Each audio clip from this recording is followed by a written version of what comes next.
All right, good evening, everyone, and welcome to our first of two Q&A sessions following up the call that you had a chance to listen to with Rock interviewing me, Monique McDonald, on the topic of Discover Your Sacred Gifts.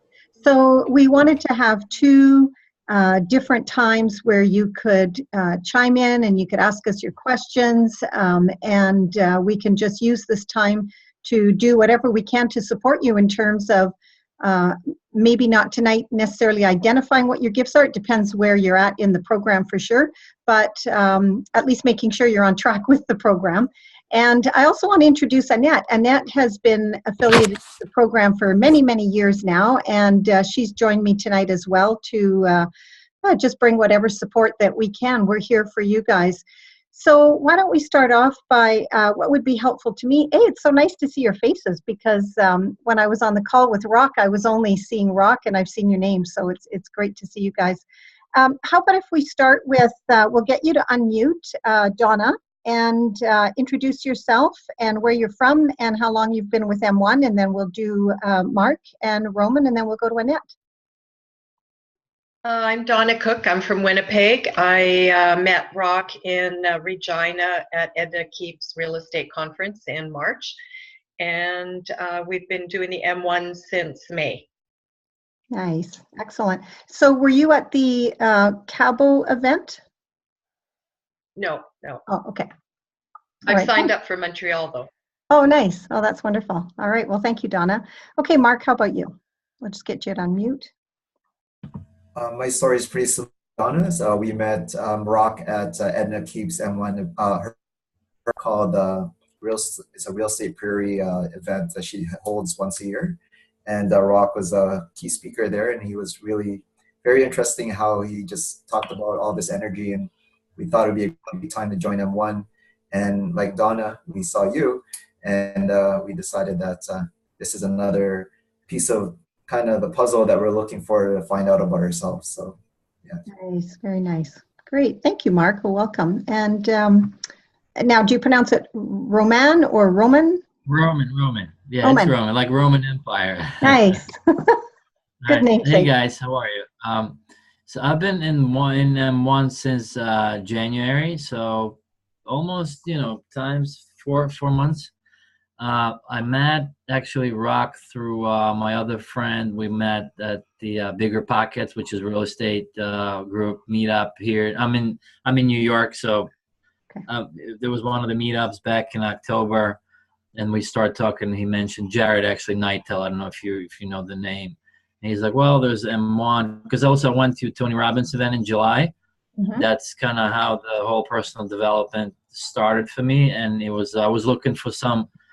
The environment, more energy, more like following up Tony Robbins. I think M1 is a perfect vehicle to do that, and just a group of people kind of like-minded. So it's just like natural fit for me.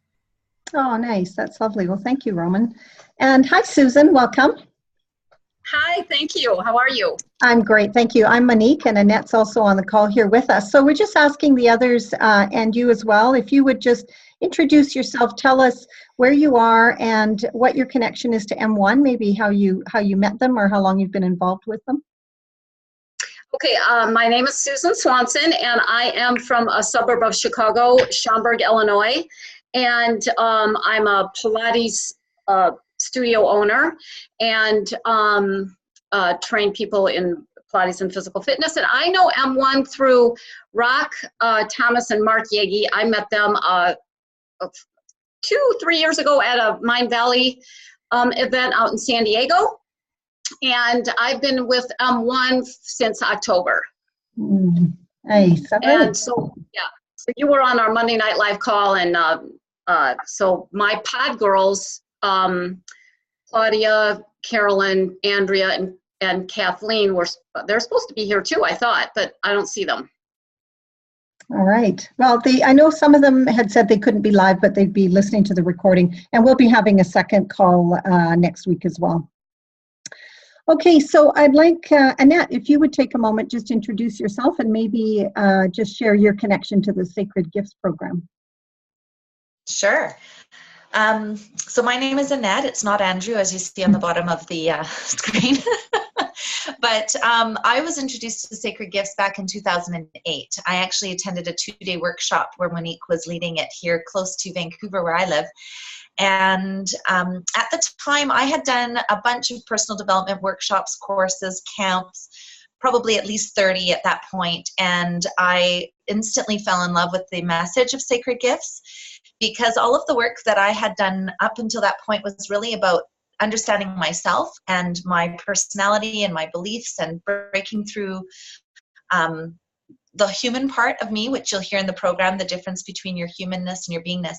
What I loved about the Sacred Gifts program is it really got me in touch with my soul and with my spirit. And that's the part that really resonated with me, and aligning my life path with that. And so Monique and I have been connected since then. Like I said, I instantly fell in love with her program and wanted to become a conduit to share the message. So I am one of the certified guides. There are 61 of us around the world now, in I think 9 countries. Is that right, Monique? 9 countries, yeah. So there, you know, it's a big tribe. It's a growing tribe, and what I really want to always do is support the message of Sacred Gifts and bring it out so it becomes a household name, so that everybody knows and understands their gifts. And it's just a treat to be here with you all, and I love that everyone's from so many different places. It's so much fun. Yeah, it is. That's really wonderful. Yeah. Okay, so thank you so much for that, Annette. And you guys got to meet me on the call that I had with Rock, and you heard a little bit about my story and how this came to be. And then also when you're listening to the program, you'll certainly get to know me really well, because you're going to be listening to me for almost 8 hours of audio time. So let me ask you, I'll start with you, Donna.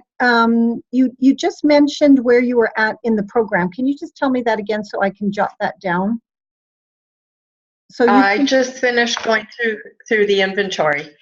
Okay. So you've completed the first part. Yeah. Did you get the worksheets done, the word list and the looking for clues? Have you done that part yet? Right. And then there was, I guess, another video of yours I had to listen to, but I haven't got to that yet. Okay. So they're audios, right? So there's the audio on the... Audio. Yeah. Did you listen to the one on the Feel on Purpose formula? Was that at the beginning? Yeah, I think it's the first or second one. Yeah, then I would have listened to that. Yeah. Okay, good. Okay. And how about you, Mark? Where are you at in the program? I was a late sign up. I actually just signed up a few days ago. So unfortunately, I don't like make excuses, but I haven't started the whole program yet. But I will get started as soon as I get everything. Okay, excellent. All right, thanks. And how about you, Roman? Well, we'll just get you to unmute. Sorry. Yeah, I was on mute. Yeah, I started, I think, actually, over the last few days, I downloaded everything. I started looking at the word list. So just to kind of get the idea what's this, you know, and I mean, almost, I don't want to like rush through it, because it feels like you need to like concentrate and have a downtime to sit down and do it. So that was, I don't want to like rush it before the call just to say I've done it. So yeah. Excellent. Okay, thank you. And how about you, Susan? I've completed all of part 1, and I stopped where it said contact guide. Okay, excellent. Okay, so let me just explain that first of all. So the way the program is laid out is it can be done as a self-study. So you guys are going to be moving yourselves through it. So even though it says, you know, wait to meet with a guide, you can carry on. If you're working the program with a guide one-on-one, so some people purchase the program and they purchase it to work with a guide. Then what happens is they do part 1, and then they have a separate call with one of our guides. Then they do part 2, then they have a separate call with one of our guides. Then they complete part 3, then they have a call with one of our guides. So our guides are not coaches, but they are trained. Well, a lot of them actually are coaches who come into the training to use this as a tool, but they are trained in helping to facilitate discussion that often will come up as you're going through the program. The program, though, is self-directed, so you can just move through it at your own pace. And Annette and I did discuss about how close we were doing these calls. You know, we wondered that it was kind of, are we doing the call a bit too soon, that you won't have completed the program? If we leave it too long, does it make it too easy for people to not get started on the program? But given that you're all at a different place and that, for example, Mark, you haven't started, you know what I'm thinking we could do is instead, what I want to hear about is why you decided to do this, what's going on in your life that caused you to be interested in identifying either your gifts, or is it something you heard in the Feel on Purpose formula about maybe you know what your gifts are, but maybe you're not using them in a way that's meaningful to you? Are you looking for something more meaningful? So why don't we start with that and just find out kind of what caused you to say yes to this? Let's see, let's start with Roman. Oh, sure, absolutely. I think that's definitely one really solid question. I think for me, because I'm in the transition stage now, I'm you know, I'm day job, I work financial services, but that's not what I want to do long term. And I'm also investing in real estate. So I'm trying to understand like what are my strengths and actually find those strengths and leverage them, right? Because I know what I don't want to do now. And I'm trying to understand, like with real estate and being, you know, taking that entrepreneurship pathway, what strength do I need? Like what specific, you know, it's either, you know, the like grinding through, you know, not taking no for an answer. So those are the things. I'm also, like follow-up question, trying to understand how these talents are linked to my DISC profile. That would be interesting because I kind of understand how the DISC works, but I'm just trying to see how, you know, my talents are linked to my DISC and like have all that together. And like, let's say I have 5 strengths, a lot. Let me make them stronger. Let me leverage them. So I think that was for me, almost like, and it feels like this is something tangible. Like, all right, I have these five talents. Okay, let's work them, right? Versus something's not really, like personal development is really so big and vague, but it feels like with the talents, you actually, okay, you're good in, you know, hospitality. Okay, maybe I should open Airbnb or, you know, get into a hotel business. So that was I think that's the primary reason why I signed up for this course. Okay, great. All right, thank you. So let's just talk about the gifts versus DISC profiling. So are you all familiar, maybe just wave your hand if you're familiar with the DISC profile.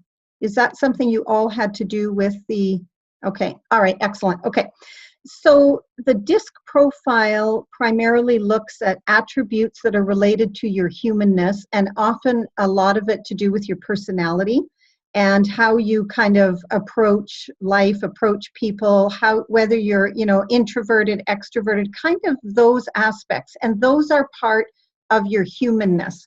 When we're talking about sacred gifts, we're looking at things that are part of your beingness, which means that it may have absolutely no reflection in your DISC profile. Okay, so your DISC profile might show, I'm not familiar, I don't really know the DISC, and Annette, I think you know it probably a lot better than I do, but the DISC profile looks at, I think, from what I understand, is perhaps how you are in business, how you interact with people. Is that right, Annette?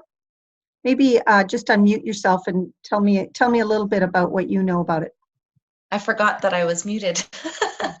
Yeah, absolutely. The DISC profile really focuses on our personality and how we show up in our behaviors under stress and in, let's say, a regular situation, and how our behaviors shift based on what we're presented with. And so as a management tool, it's really helpful because we can get to know our teams and know ourselves, how we react when we're under stress or when we're not, and how to best relate to a person with a specific DISC profile. So it's a really handy tool, but it's definitely more on our human personality side for sure. Right. So let me just kind of elaborate on that a little bit. Your personality is formed in childhood. So your personality is based on the perceptions you have of what's happening to you as a child. So the event that happens as a child, whatever the event is, if you have siblings, you may not all perceive the event in the same way. For one child, it could be the event is frightening. For another child, the event could be exciting. For another child, the event could be, neither here nor there and not really impact them. And so what happens as a child is children are constantly exposed to events happening around them, whether they're good or whether they're bad. And so children form perceptions, and then those perceptions start to form their belief system and then how they're going to move through life. And basically, there's only 9 personality types. I've been teaching personalities and studying personality types for over a decade now. And basically, every one of us lands into one of 9 types. So your personality is formed based on how you perceive things that happened in childhood.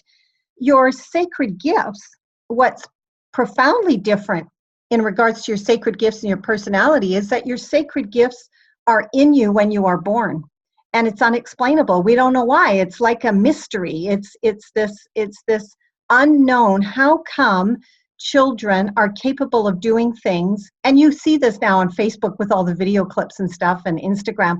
Why is it that children can show manifestations of remarkably mature gifts in music or in knowledge or in wisdom?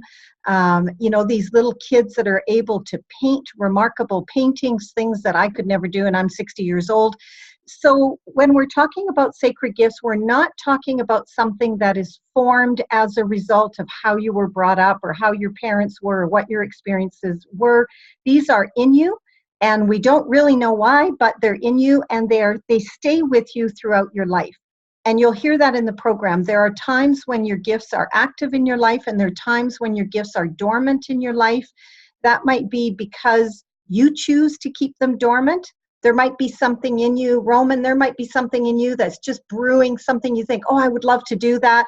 And then you might have this thought, oh, I'm not going to do that. I'm not going to make enough money. And you kind of suppress it. So your gifts can be dormant because we suppress them ourselves, or they can be dormant because other people tell us, well, you're not going to be able to do that. You'll never make any money. You're not going to be successful. Why would you do that? And then again, through other people's opinions, we can push our gifts back down again. Or they can be dormant just because it's not the time for them to be needed. Just because they aren't meant to be active right now, and there's other gifts that you have that are meant to be active. So when we're looking at the difference between personality and sacred gifts, or the DISC profile and sacred gifts, we have to remember that the sacred gifts are abilities. They provide you abilities that allow you to do certain things extraordinarily well, not necessarily because of any training that you've had. Your personality is the way you behave. Sacred gifts are not about your behavior. They're really about abilities that you have, things you can do, what some people might refer to as talents, or some people might refer to them as natural strengths. But often people confuse they confuse them with skills, and skills you can learn. Sacred gifts, they're in you. You can go and get some schooling, you can go and learn some skills that might align with your gifts, but there's a natural inherent quality that's already in you. And often, if you find that you're looking at, let's say you want to go back to school or you want to find a new career, often the gifts that you have inside of you are going to compel you to look in a particular direction. And so it isn't that you go to school and learn, how to be a craftsman. It's typically, if you have a gift of craftsmanship in you, then you might be interested, if you're looking at choosing programs, you might be interested in choosing programs where you can use your hands, where you can make something, fix something, build something, create something beautiful. So the gifts typically work like a compass within us. It's like a GPS system that kind of moves us forward. So just remember, you can have an outgoing personality, and you can have a very strong, bold personality. Like Rock has a strong, bold personality. Yes? I mean, we see that, right? I mean, he's pretty direct, he's pretty strong, he's pretty bold. But I know Rock also that he has a gift of encouragement. And that gift is kind of like a nurturing gift, right? Even though his personality can be very bold and strong, he has within him a nurturing gift. So you can have personality traits that almost seem to be in contrast to your gifts at times. And you can have gifts that when you look at your personality or your life, you may not even see anything that kind of supports it. So for example, I will often hear people say, like, I've never taken a single music lesson, or they can sing really well, but they've never taken a single singing lesson.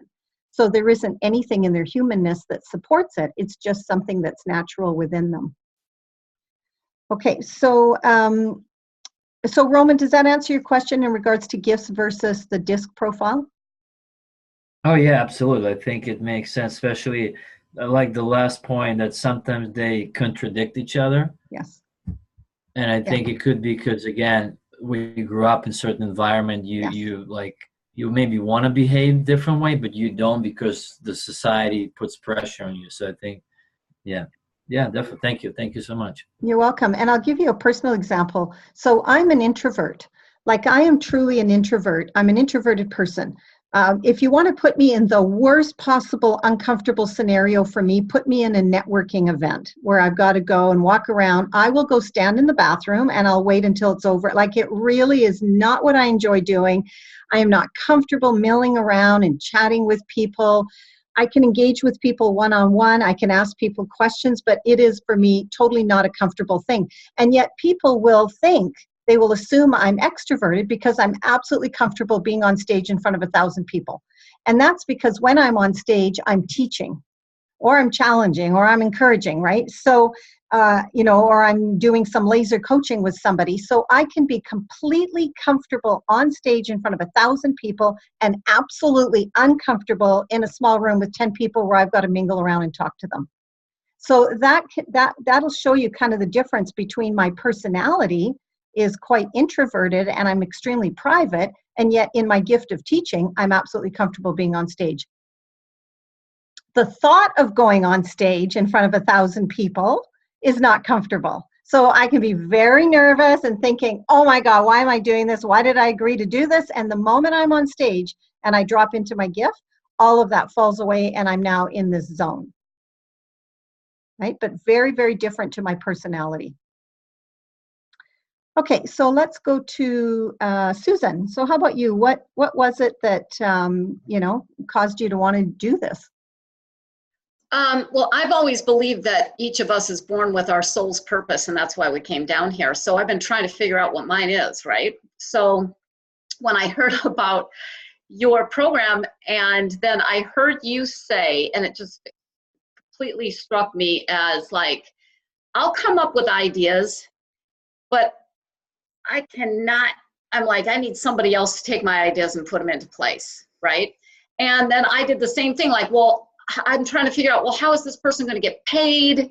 How, like, if I do this, how is this person going to get paid? And again, what you said is like, you do it and you figure out how you want to get paid and blah, blah, blah. So when you said that, a big, huge light bulb went on in my world. I was like, oh my gosh, that's exactly me. And I'm struggling all the time trying to figure out how to get things done. And I can do it because I've had to do it, but I don't enjoy it. I don't like it. And it stalls the process, right?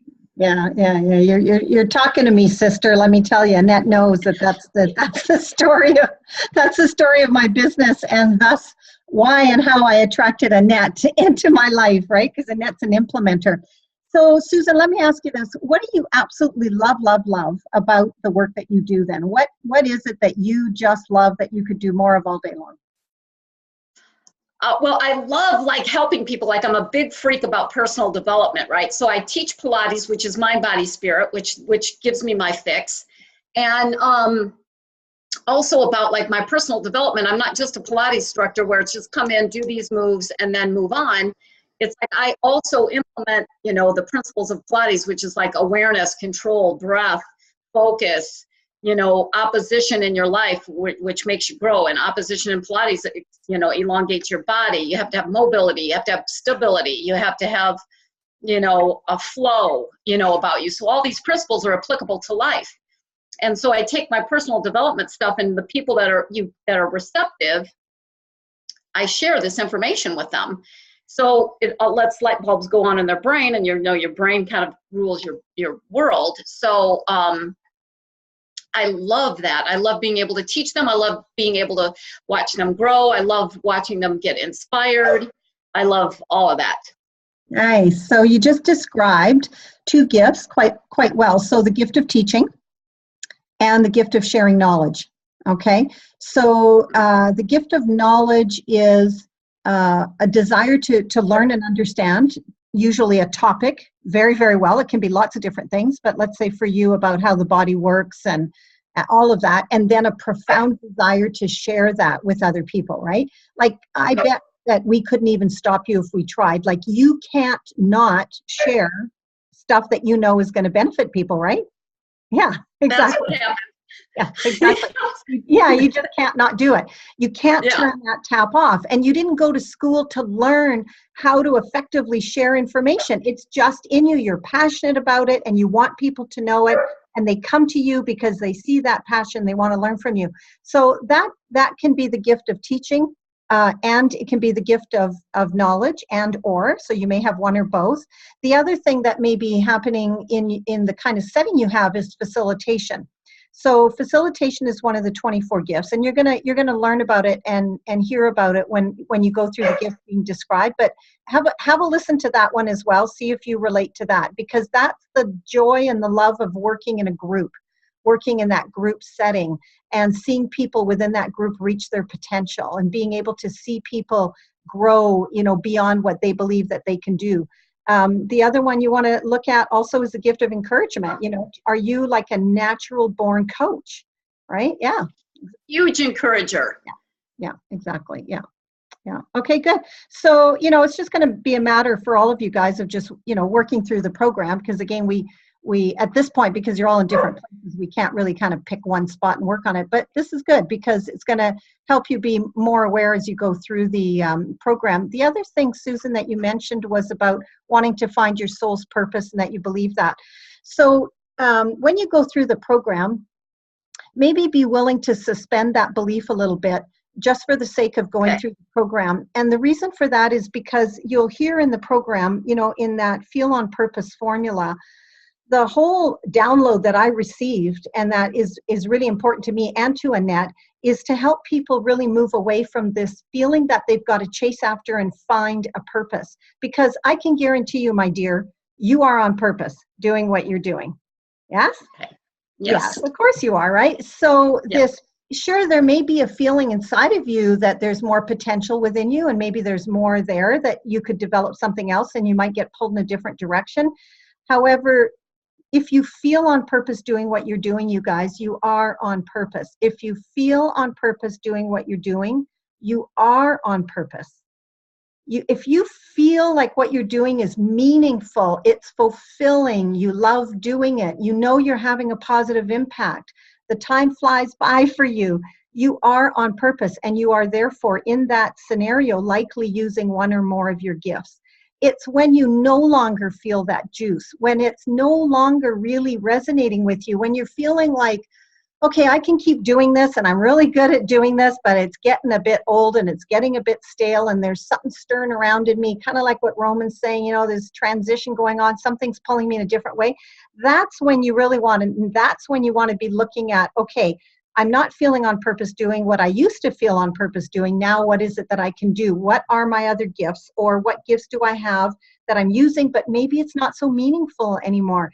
Maybe I'm using my gift of teaching, but real estate, it's okay, but it's not really what I want to do. Maybe I want to be teaching grade 12 math. I don't know, like it's being able to come back to that formula, especially when you no longer feel on purpose, when you're not feeling it.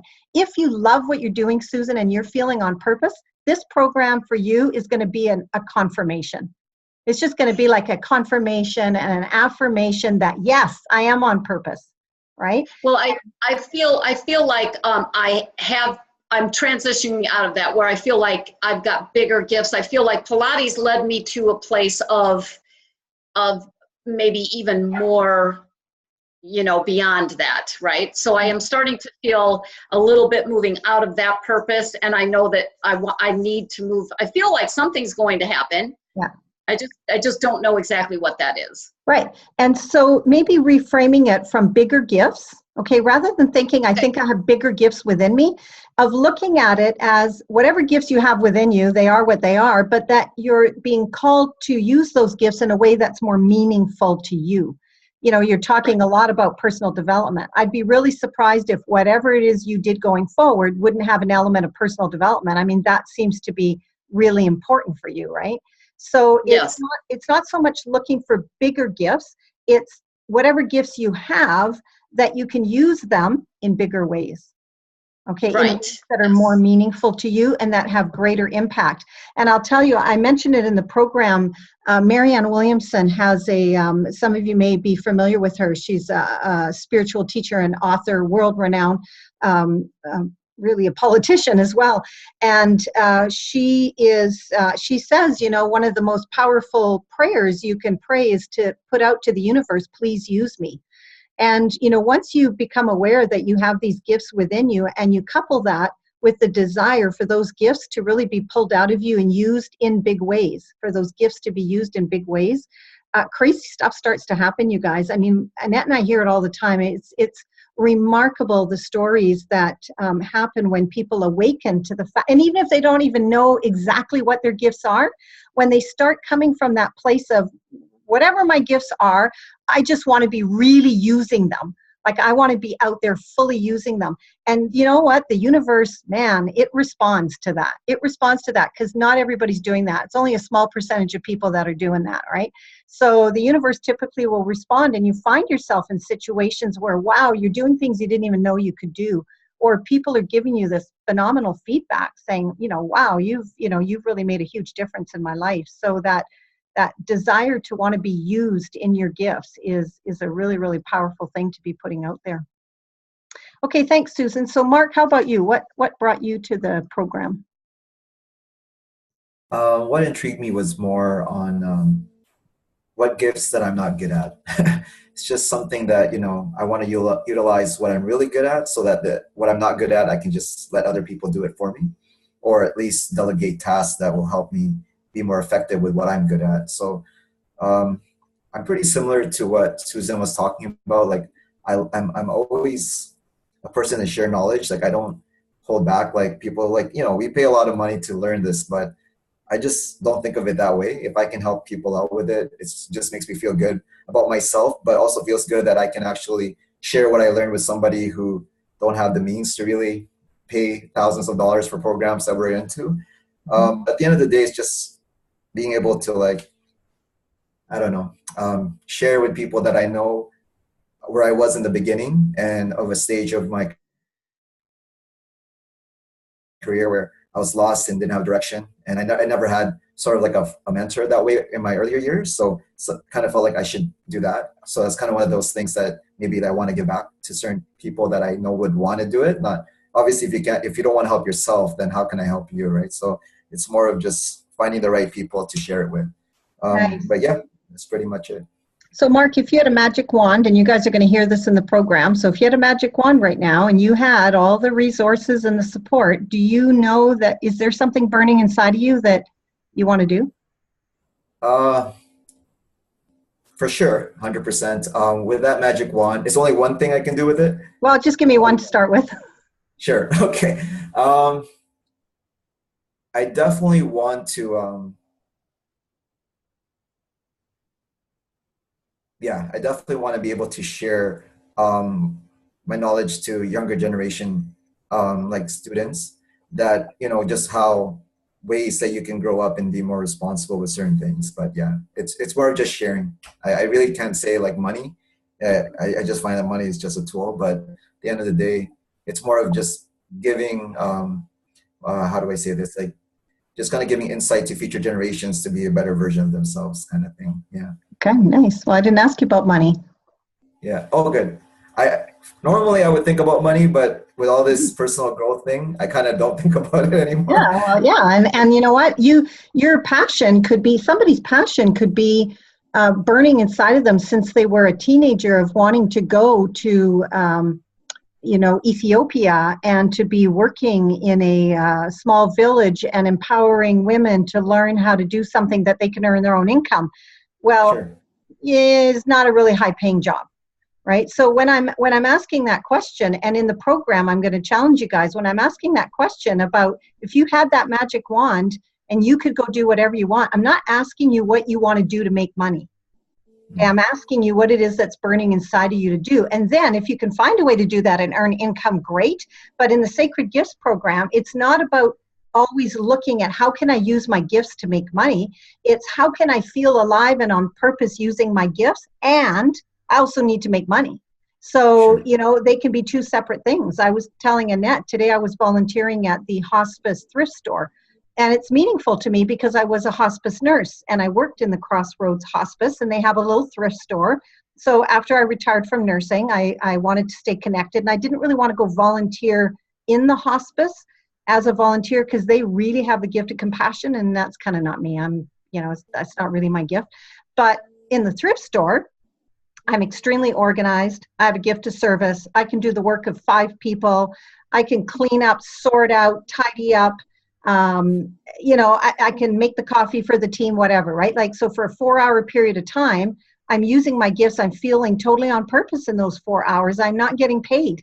And I would not do that every day. And if I was doing it every day, 8 hours a day, I can guarantee you I would not feel on purpose doing it. So not everything you do that makes you feel on purpose is necessarily going to generate income. And also, you don't have to look for just one thing to do. So Thursday afternoons, I'm volunteering at hospice, and I'm doing it, I'm not getting paid to do it, but I'm using my gifts, and it's easy, it's effortless, it's fun. Everybody brings something to eat. I mean, it's just a really joyful way of giving back. But during the week, I'm on the phone, and I am working as a mentor, and I challenge people, and I'm a shift disturber, and I'm kicking people's butts. And when I'm doing that, I'm totally feeling on purpose. I'm not doing that at the thrift store. So different gifts being applied in a way that's meaningful to me and of benefit to others, the vehicle is different. So when I'm doing my work, it's my business. When I'm at the thrift store, it's a different vehicle. I'm volunteering, right? So it isn't always about just looking for the one thing you can do all the time and make money from it. If you're doing something that you make really good money and you're not necessarily using your gifts, and you're not willing to leave it, then I encourage people then in that scenario, see if you can't use some of your time off to be doing something that you are using your gifts. So I've met lots of people who have a full-time job. They aren't willing to leave it. They've got kids. They need that income. It's okay. It doesn't feel totally fulfilling, but they love being the T-ball coach, or they love being the baseball coach for their grade 6 kid and their friends on Saturdays, right? So they find other ways to be able to activate their gifts. So it isn't always about looking for a way to make money doing it. However, we do need to make money. So if you're looking for something to do to make money, at least choose something where you're going to have an opportunity to use some of your gifts as well, right? Yeah. It's ideal if you can do it and you're making all the money you want to make and you're using your gifts, for sure. That's the ideal scenario, but it just isn't always that way. I think personally, my gifts definitely don't make me money. It's more of just really, yeah. Honestly, I do a lot of things within certain activities I do, and a lot of people are like, why are you spending so many things on us when we're not really giving you anything in return? And I think it's my gift of sort of just kind of having people being happy for certain things you do for them, and then they enjoy the moment, and it just makes it worth it for you. But then you lose all that money involved. But at the same time, like I said, it can be made in other things that you can focus on to get it back. So yeah. Oh yeah, Awesome. I have a contract with the universe, like I'm very clear with the universe that I will spend my time using my gifts, and I expect to be compensated financially, but it doesn't necessarily come directly from the what it is that I'm actually doing in the moment, but we need both. We do need both. So we need some income, and we also want to be doing things that make us feel on purpose. So Mark, as you go through the program, I know you haven't started yet, you will actually be able to name it. Like right now you're saying, I think I have the gift of whatever, helping people, but you're actually going to be able to name those gifts, and you'll be able to eliminate the ones that you don't have. And the assessment that like Susan, you've done the assessment, or Donna, you've done the assessment. The assessment is meant to eliminate as many as possible. That's the goal of the assessment. Isn't just to identify the ones you may have, but it's to eliminate a whole bunch of them. So if you guys haven't done the assessment yet, remember when you're going through it, the idea isn't to do everything possible to try and come up with one time where you did this one thing. It's to go through and to be able to honestly go, no, that's not it. Because we want to get rid of 16, 17, 18, 19 of those and you're going to end up with a whole bunch of them that aren't you. You're going to end up with a few of them that you're going to feel really connected to. And then you're going to end up with a small selection of them that you're not sure about. Okay, and we can talk about that next time. Okay, Donna, how about you? So what made you decide to do this? I'm just going through some changes, a transition in my life, and I love personal development, so I've signed up for several courses right now. And for business-wise, I'm a full-time real estate investor, and I've taken the Kolbe and DISC recently to reorganize my business, to find my strengths and where to get help. And I had meetings this week with my bookkeeper and a marketing consultant, and I told both of them just what you said. I said, I was on this course, and she said, figure out how you can get yourself paid for by saving me money. So I have a follow-up meetings coming up on that so I can make my business more profitable. I want to be a little more hands-off, invest into bigger properties. I still love real estate. I've started coaching. I work with joint venture partners. I'm very much a teacher that I'm not getting paid for, but I work with them and teach them about real estate. After having like a life-changing illness like a few years ago too, that led me more to health, and I have a small business with that, and I love working with women. I want to be in a business where I'm empowering women, and I have a real estate agent friend, and we want to do a group that's kind of like a health, wealth, and real estate, and we have to somehow figure out how to put that all together and work with women in that capacity. And anything to do with health, I just love. I could go on and on about that, and fitness and everything. Yeah, so those are really great examples of if you plug that into the Feel on Purpose formula. So you've mentioned a gift of teaching. You talked about empowering. You're probably going to completely resonate with the gift of encouragement. You said you're a coach, so coaching is just a name given for people that naturally have that gift of encouragement. And then you mentioned now from the formula, you already mentioned what's meaningful to you. It's really meaningful to you to empower women. Health is really meaningful to you, right? So you already are identifying what your gifts are. You're identifying the things that are meaningful to you. When people talk about what you're passionate about, in the Feel on Purpose formula, that comes under that category of what's meaningful to you. The gifts are what equips you to be able to do what it is that you want to do. So, what's meaningful to you is working with women and nutrition, health, fitness, all those things that you've mentioned. And they may not all be, you may not find a way to do all of it at one time. And that's why it's really important for people to understand that you can be pulled in different directions. It can be like, I'm so passionate about this and I love this and I'm really good at that. And I'm also really good at this and I'm really passionate about that. And, what do I do? Well, you can choose both. But it may not both be part of one job, but you can still find ways to be able to apply them both. So Annette, thank you, Donna, for that. So Annette, let me come to you and maybe you can share your experience of having learned your gifts and how that's shaped your life, because you've been around this teaching now for more than 10 years, and the choices you make, your kids, how it affects how you look at your husband and his gifts, all of that. Yeah. I would say that thanks for giving me the chance to share. I actually would say that I feel connected to the work every day. Both professionally, so utilizing, knowing where my gifts are and finding opportunities to use those gifts in my work. But certainly as a parent and certainly as a wife, my husband and I have very different gifts. He is a visionary. Like he's way up here flying very, he's on his path. And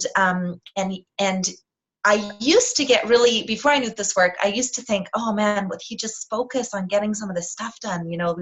I know he wants to do this, but how is he going to do it? And when is it going to happen? And And now, because I know my gifts, I'm able to support him in his work and also encourage him to find the people who can support him in his work. And I can love that he has these visionary gifts. I can encourage him to share his visionary gifts. In fact, we went on a walk just this morning, and as we were walking, and I asked him, so tell me again, what's your vision? I need you to speak it. I need you to say, what is it that you want? Tell me again. Tell me again. And you'll hear that in the program about why it's important, if you do have that visionary gift, to speak it. He needs to remind himself of his gift as well, and also to attract the people who will help him make his vision come true. So as a wife and a partner, it's given me an opportunity to embrace those gifts and to love them, and also to see where my gifts shine and how I can use them in our family. But as a parent, I don't know if anyone here has children, but I am able to foster the gifts in my kids in a way that maybe I wasn't able to do that, or I didn't have done to me as a child. My daughter has a sacred gift of writing. I mean, she writes, she's 12 years old. She writes better than me. She's an incredible writer. And so we're looking for short story programs where I've got her a new computer. She has a computer set up. She's taking a typing course so she can learn to type faster, because right now she still types like this, fostering those gifts in other people. And then as a leader in an organization, being able to see the gifts in the team and move people in the right seats and making sure they're the right people in the right projects. And I mean, it impacts my life every single day. Mm-hmm. How's that for an answer? Thank you. We see so many we see so many impactful things happen. There's a young man named Sasha, and he's a financial advisor for private banking. And so that's the work that he was doing. And he's like super charismatic guy. His guy could sell anything. Like, he's just like this great, personable person. You love being around him. He's very charismatic. And I went to a birthday party at his place, and I only knew him as a financial advisor. And I went to his place, and he had a piano in his apartment. And I said to him, "Oh, you have a piano?" I said, "Do you play the piano?" He goes, "Yeah, I play the piano." And so there was about 20 of us there. So later on, and we asked him if he'd play the piano. Oh my God, this guy played the piano. Like, I said, you don't play the piano. You're like a pianist. Like, it was the most remarkable thing. And he was kind of embarrassed. He hasn't really played in front of people, right?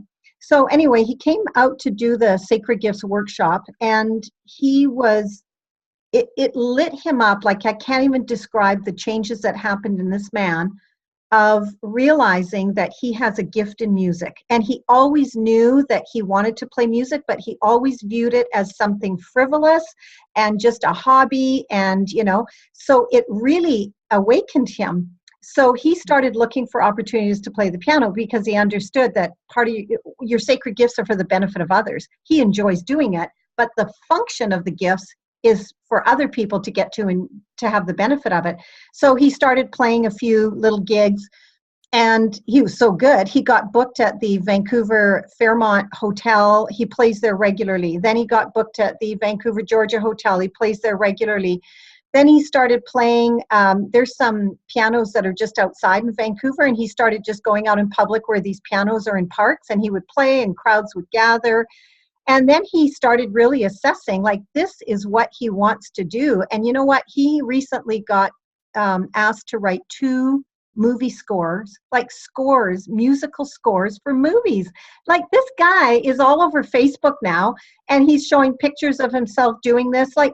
And he cannot believe his life. Like, he says for him, it is just a dream that he gets to spend his time and get paid to play the piano. That's how he looks at it, right? And to him, it just is mind-boggling. But this is what can happen when you really, and I'm really going to encourage you guys. I'm going to actually challenge you guys to really take the program seriously. I mean, do it. Don't do it while you're watching TV or doing dishes or whatever. It's only 8 hours of audio. You can fit it in. Just do it and do the work, do the assessment, listen to it.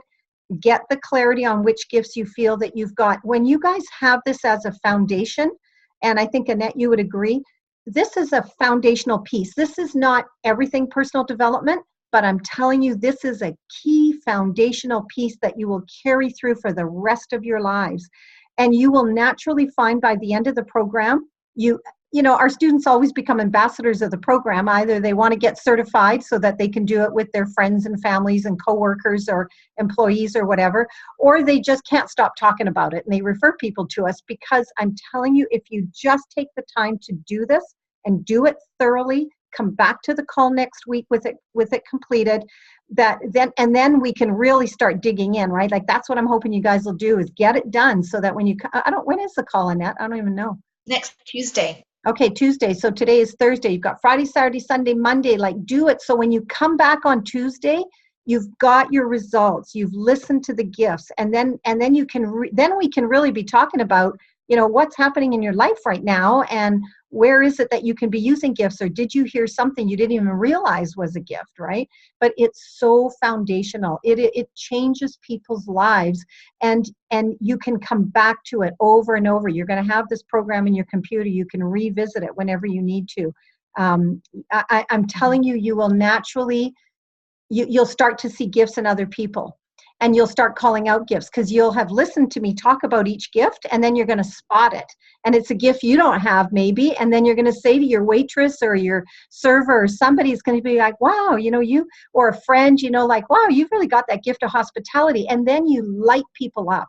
Like, it just awakens people because you touch their soul, you know, when you start identifying what their gifts are, and they don't have the language for it. You guys will. So, you know, I'm not just saying this because it's my program. And, you know, I think, you know, Annette would agree. It's not just because it's our program.